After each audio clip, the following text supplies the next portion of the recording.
Sorry, due to internet connection signal stop हो गए थे। बाकी कौन सी ऐसी हेडलाइंस हैं गाइडलाइंस हैं जिससे हम जो हम फॉलो करें जिससे हमारा गाउट या कोई इस तरह का यूरिक एसिड का प्रॉब्लम है एक पेशेंट का, वो जिसमें 8 to 16 ग्लास जो हैं वो पानी के पिए हर दिन daily, you can say at least, या फिर लिक्विड अमाउंट कह सकते हैं कि increase the liquid intake because liquid can help your body to get rid of extra uric acid. Limit and avoid alcohol. If someone is taking like alcohol और beer वगैरह, कुछ लोग अगर ले रहे हैं लाइक नॉन मुस्लिम और what ever, वो अवॉइड करें। अपना वेट हेल्दी रखें, अगर ज़्यादा वेट होगा तो इसके लिए मज़ीद कॉम्प्लिकेशन होगी, और वैसे भी ओबिसिटी जो है वो मेजर कॉज है हर बीमारी की। और weight loss can help decrease the amount of stress on your joints. Regular exercise can help you lose weight if you are overweight. maintain your weight to bring it to the normal weight.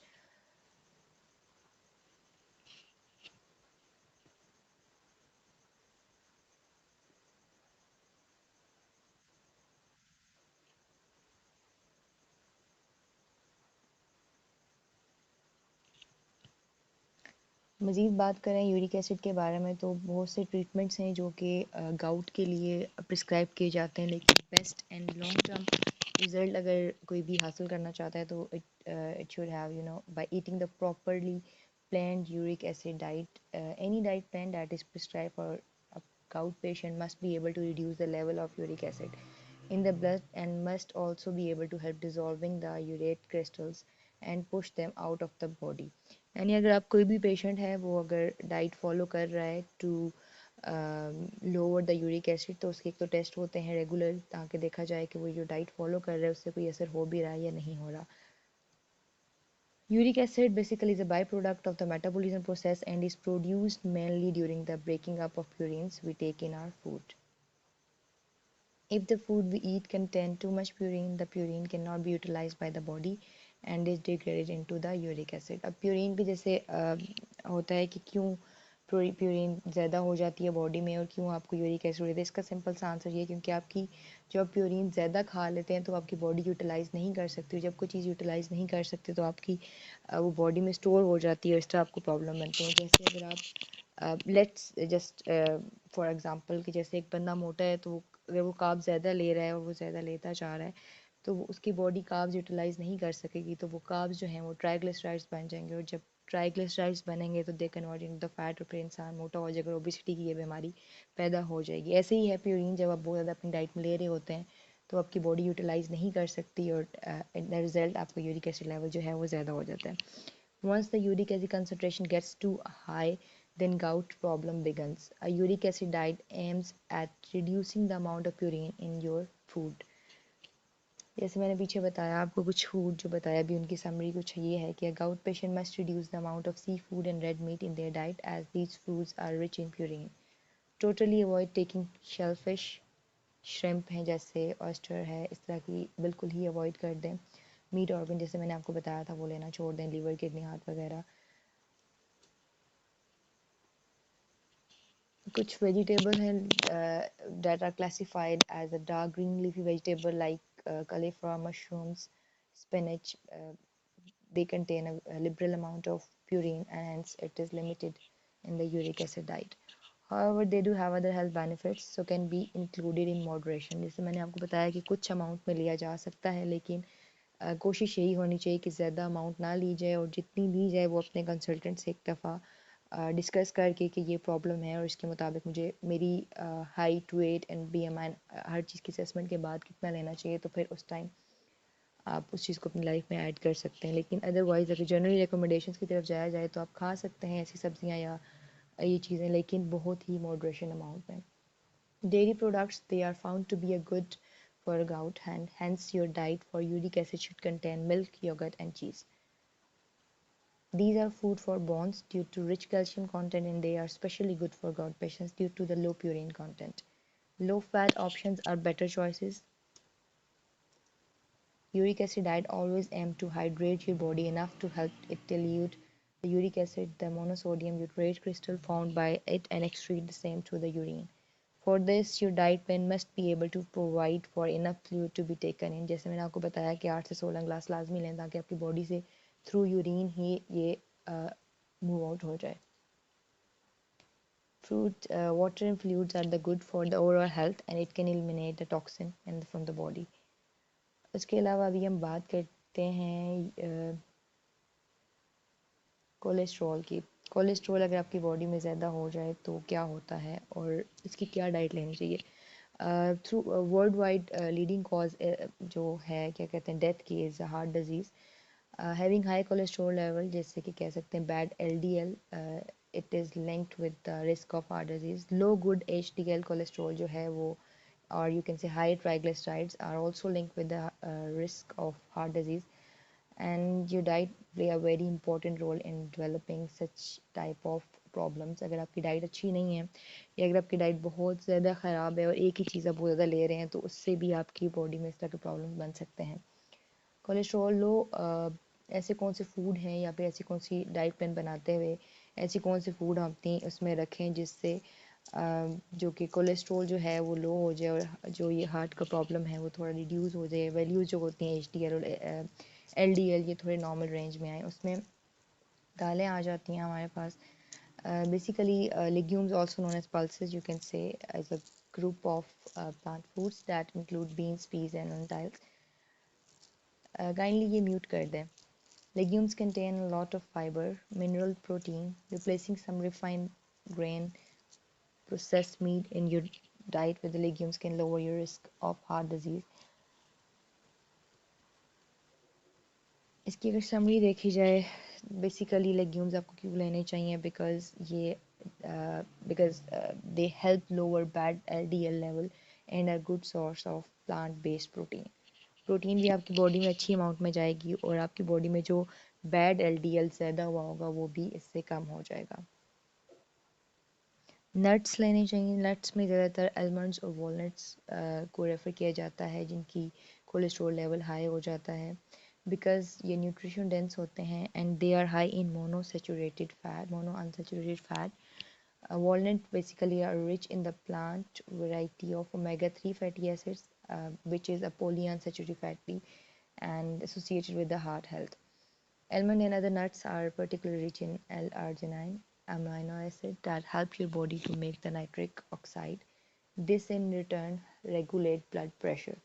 Walnut और almonds दोनों का बहुत major role है जिसमें क्योंकि because they are rich in omega 3 and produce and help to produce your body nitric oxide जिससे आपका blood pressure जो है वो प्रॉपर्ली रेगुलेट होता है। If we talk about more about nuts, then nuts provide phytosterols. These plant compound are structurally similar to cholesterol and help lower cholesterol by blocking its absorption in your intestine। जैसे कि अक्सर होता है कि जैसे arteries block हो जाती हैं इंटेस्टाइन का भी होता है। अक्सर लोग कह रहे होते हैं कि कोलेस्ट्रॉल ज़्यादा हो गया है, चर्बी आम जुबान में बात करें तो चर्बी ज़्यादा हो गई है जिसकी वजह से हार्ट का पेशेंट बन गई है, हार्ट प्रॉब्लम स्टार्ट हो गई है, इनकी ब्लॉक हो गई है नर्व्स या इंटेस्टाइन वगैरह। तो नट्स जिस बंदे की डाइट में होगा तो उसमें आपकी जो अब्जॉर्प्शन होगी उसकी बहुत बेहतर होगी और कोलेस्ट्रॉल लेवल जो है वो नॉर्मल होगा क्योंकि ओमेगा 3 और एल अर्जिनाइन जो होता है ये दोनों मिल के आपकी बॉडी में एक तो ब्लड प्रेशर को अच्छे तरीके से रेगुलेट करते हैं और दूसरा help to lower the cholesterol by blocking its absorption in your intestine. मज़ीद इस पर बात करें तो it's rich in calcium magnesium and potassium and also found in which is found in nuts, and it reduce the blood pressure and lower your risk of heart disease। nuts की summary में देखा जाए तो we can say in just one line कि nuts are rich in cholesterol lowering fats and fiber as well mineral linked to the improved heart health। Fatty fish जैसे कि salmon कह सकते हैं हम ये एक्सीलेंट सोर्स होता है लॉन्ग चेन ओमेगा 3 का। Omega 3 bolster heart disease by increasing good HDL cholesterol and lowering inflammation of heart attack. अभी जो long chain amino sorry long chain omega 3 होते हैं बेसिकली ये आपकी जो बॉडी में गुड एचडीएल होता है जो आपकी बॉडी में कम हुआ होता है हाई डेंसिटी लिपोप्रोटीन, उसकी इन्फ्लेमेशन अगर कोई हो वो कम करता है और आपकी बॉडी में कोई हार्ट अटैक का या कुछ इस तरह का भी कोई अगर रीडिंग या कोई इंडिकेशन आ रही हो कि ऐसा हो सकता है इन लेटर तो वो अगर अपनी डाइट में आप पहले ऐड कर लें तो बहुत चांसेस हैं कि उसके आप सिम्टम्स कम कर सकें या फिर वर्स्ट साइड जाने से बच सकता है।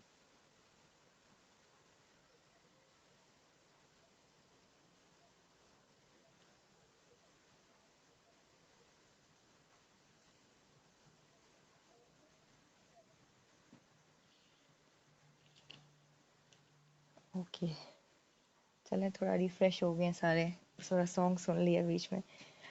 फैटी फिश की समरी पे जाया जाए तो it offer high level of omega 3 fatty acid and is link to decrease the heart disease and stroke. मैं लास्ट में एक एक लाइन इसलिए बता रही हूँ ताकि पूरी डिटेल ना याद हो, एटलीस्ट ये ज़रूर याद हो कि अगर मैं फ़िश अब एक पेशेंट की डाइट में ऐड कर रही हूँ या कर रहा हूँ तो उसकी वजह क्या है और वो क्यों कर रहा है। अगर कोई पेशेंट आपसे पूछ भी लेता है, क्योंकि कुछ स्टूडेंट्स भी इधर होंगे, तो अगर कोई पेशेंट आपसे पूछ भी लेता है कि why do I have to add fish in my diet, why not, क्योंकि फ़िश लोगों को ये लगता है प्रोटीन का सोर्स है, वाई नॉट मीट और वाई नॉट चिकन, तो आप उनको एक अच्छा आंसर दे सकते हैं जो उनको जस्टिफाइबल भी लगे और जिससे वो उस फिश को अपनी लाइफ में ज़रूर ऐड करें कि it is rich in long chain omega 3, जिसकी वजह से आपकी आर्टरीज या इस तरह कोई भी ब्लॉकेज या कोई भी हार्ट अटैक आने का अगर अंदेशा होगा तो वो कम हो सकता है और ये उस चीज़ को बहुत बेहतर कर सकता है। अभी होल ग्रेन्स वगैरह की बात करें, और you can say good carbs, तो उसमें आ जाते हैं, स्पेशली अगर हम करें जो कि गुड है फॉर यू कैन से कि कोलेस्ट्रॉल लेवल जिनका लो करना है उनके लिए जो गुड सोर्स ऑफ कार्ब्स होता है वो कौन सा होता है। We can say oats and barley. इसमें काफ़ी सारी रिसर्च हुई है और देखा गया है कि जो लोग अपनी डाइट में ओट्स या बार्ले रखते हैं उनकी ओवरऑल हेल्थ ज़्यादा बेहतर होती है। जैसे कि एक सुन्नत फूड भी है तलबीना, तलबीना भी जिनकी डाइट में ऐड होता है वो भी बहुत से मसलों से मसलों में नहीं पड़ते, उनकी हेल्थ काफ़ी बेहतर होती है। Whole grain basically keep all the part of grain intact which provides them with more vitamins minerals plant compound fibre. अच्छा, ओट्स बेसिकली इसमें क्या होता है, बीटा ग्लूकेन होता है। बीटा ग्लूकेन की अगर हम बात करें कि ये क्या है, बेसिकली ये एक सॉल्युबल फाइबर है जो कि आपकी बॉडी में जाके कोलेस्ट्रॉल लेवल को लो करता है। अगर आपकी डाइट में ओट्स है तो it can lower total cholesterol by 5% and bad LDL cholesterol by 7%। Barley देखा जाए तो barley basically it is also rich in beta glucans. Again ये क्या करता है, आपकी बॉडी से एलडीएल कोलेस्ट्रॉल जो है वो लो कर देता है। समरी ग्रेन्स की देखी जाए तो whole grain are link to lower risk of heart disease. Oats and barley provide beta glucan जो कि एक फाइबर है which is effective at lowering the bad LDL. Grains का अगर आपने याद करना है जनरली तो ग्रेन्स का आप ये याद कर सकते हैं कि ग्रेन्स में सबसे बेस्ट ओट एंड बार्ले है। Why? Because it contain a good amount of beta glucan, and beta glucan क्या करता है, ये आपकी बॉडी से जो बैड एलडीएल होते हैं वो ख़त्म कर देता है। फ्रूट्स एंड बेरीज की बात की जाए, it's an excellent addition to the heart healthy diet for several reason. Many types of fruits are rich in soluble fiber, which help lower cholesterol level. It does this by encouraging your body to get rid of cholesterol and stopping your liver from producing this compound. One kind of soluble fiber called pectin lower cholesterol by up to 10%. आप कोई भी fruits या फिर कुछ भी berries या grapes वगैरह अगर अपनी डाइट में ऐड करते हैं तो वो आपकी इसमें बेसिकली एक सॉल्युबल फाइबर होता है जिसको हम पेक्टिन कहते हैं जो कि आपकी बॉडी से कोलेस्ट्रॉल 10% तक कम कर देता है। मजीद ये पेक्टिन किस किस में सॉरी ये किस किस में सॉल्युबल फाइबर पाया जाता है इसको हम पेक्टिन कहते हैं। Basically it is found in fruits. Fruits में एप्पल आ जाते हैं, ग्रेप्स आ जाते हैं, सिट्रस फ्रूट्स आ जाते हैं, स्ट्रॉबेरीज आ जाती हैं। Fruit also contain bioactive compounds that help prevent heart disease and other chronic disease due to their antioxidant and anti-inflammatory effects. Eating berry and grapes, which are particularly rich sources of these plant compounds, can help increase good HDL and lower the bad LDL cholesterol. अगर आपकी diet में अच्छी amount fruits, vegetable और berries अलग fruits में देखा जाए इस तरह की चीज़ों की होगी तो फिर आपकी बॉडी में, क्योंकि ये प्लांट सोर्स होते हैं, एंटीऑक्सीडेंट होते हैं, एंटी इन्फ्लेमेटरी भी होते हैं, तो it will help to increase the good HDL और आपका जो बैड एचडीएल है उसको लो करेगा। इन शॉर्ट इसकी समरी देखी जाए तो fruit can lower cholesterol and improve heart health because this is largely cause by its, या फिर क्यों करता है low heart risk, because it is rich in fibre and it is use as antioxidant और anti inflammatory. Dark chocolates की side पे जाया जाए तो डार्क चॉकलेट में सबसे मेन जो इंग्रेडिएंट होता है it is cocoa and it may seem good to be true that according to research जो डार्क चॉकलेट होती है ये आपका जो बैड एलडीएल होता है उसको कम करती है। और डार्क चॉकलेट्स में या कोका वगैरह में क्या होता है फ्लेवोनाइड्स होते हैं। Flavonoids in dark chocolates in Coca can help lower blood pressure and bad LDL and cholesterol while raising good HDL। और अगर आपका जो HDL है गुड HDL है वो कम हो गया है तो उसको अच्छा करने के लिए भी आप उस एक पेशेंट की डाइट में ऐड कर सकते हैं ब्लैक चॉकलेट और कोका वगैरह। गार्लिक गार्लिक क्यों अच्छा है इसके बारे में थोड़ा सा देखते हैं। Garlic has been used for the centuries in the cooking as well. It contain various powerful plant compound जिसमें एलिसन आ जाता है जो कि एक एक्टिव कंपाउंड है। According to many researchers and many studies, garlic lowers blood pressure in the people with elevated high level and may help lower total and bad LDL cholesterol.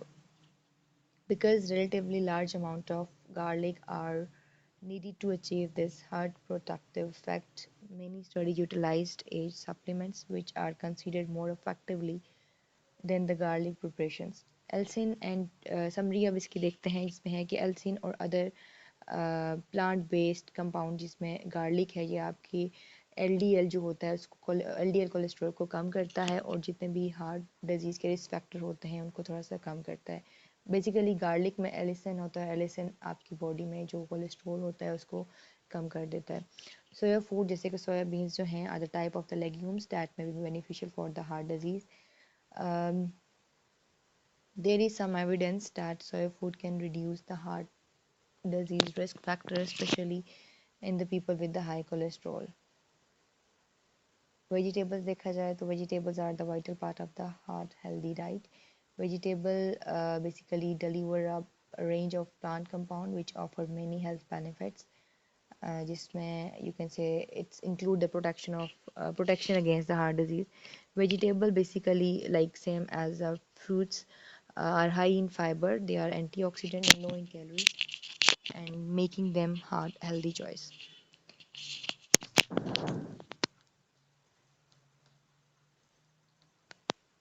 Dark leafy greens की side पे जाए तो while all vegetables are good for your heart, dark leafy green are particularly beneficial. Why? Because dark leafy green vegetables such as spinach, you can say kale, they contain the lutein and lutein and other carotenoids which are linked to lower the risk of heart disease. Carotenoid जो होता है ये act करता है आपकी body में antioxidant के तौर पे and it help to get rid of harmful free radicals जो कि आपकी आर्टरीज वगैरह में जैसे हार्डन कर देते हैं। तो अगर आप वेजिटेबल्स वगैरह ले रहे होते हैं तो इसको स्मूथ रखते हैं और जो फ्री रेडिकल्स होते हैं जो हार्मफुल फ्री रेडिकल्स होते हैं आपकी बॉडी में आपकी आर्टरीज में उससे उसको ये ख़त्म करते हैं। डार्क लीफी ग्रीन वेजिटेबल्स की तरफ देखा जाए तो basically it helps lower cholesterol level by binding it bile acids and making your body excrete more cholesterol. Summary इसकी देखी जाए basically dark leafy green vegetables are rich in carotenoids including lutein which are linked to lower the risk of heart disease and strokes.